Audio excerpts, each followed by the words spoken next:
தமிழர்களின் number one choice Tamil matrimony. தமிழ்நாட்டில் கோடை விடுமுறை முடிந்து இன்று பள்ளிகள் திறக்கப்படுகின்றன. தமிழ்நாடு முழுவதும் உள்ள அனைத்து அரசு மற்றும் அரசு உதவி பெறும் பள்ளிகள், தனியார் பள்ளிகள் இன்று முதல் வகுப்புகளை தொடங்குகின்றன. இதனையொட்டி பள்ளிகளில் தூய்மை பணிகள் தீவிரமாக நடைபெற்றன. முதல் நாளிலேயே மாணவர்களுக்கு நோட்டு புத்தகங்கள் மற்றும் இலவச சீருடைகள் வழங்க தயார் நிலையில் வைக்கப்பட்டுள்ளன.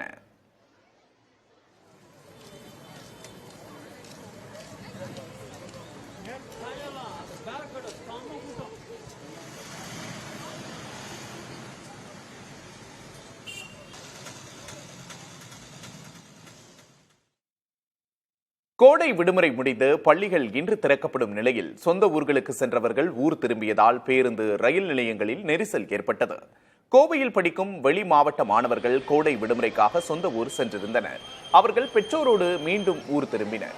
மத்திய ரயில் நிலையம், வடகோவை ரயில் நிலையம், போத்தனூர் ரயில் நிலையம் உள்ளிட்ட இடங்களில் கூட்டம் அலைமோதியது.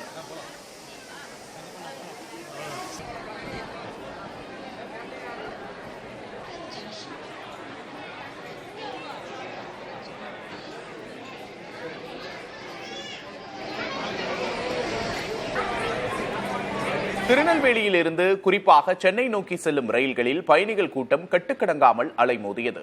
இதில் குழந்தைகளுடன் பயணிக்கும் பெண்கள் சிரமத்திற்கு ஆளாகினர். இதனால் பயணிகளிடையே வாக்குவாதங்களும் தகராறுகளும் ஏற்பட்டன.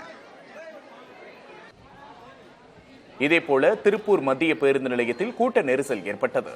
மேலும் புத்தக பைகள், நோட்டு புத்தகங்கள், சீருடைகள் வாங்கவும் கடை வீதிகளில் கூட்டம் அலைமோதியது.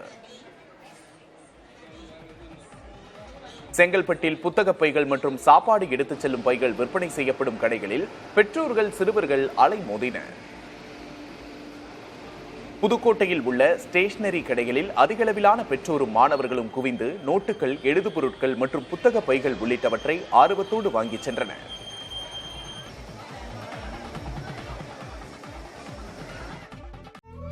தமிழர்களின் number one choice Tamil matrimony.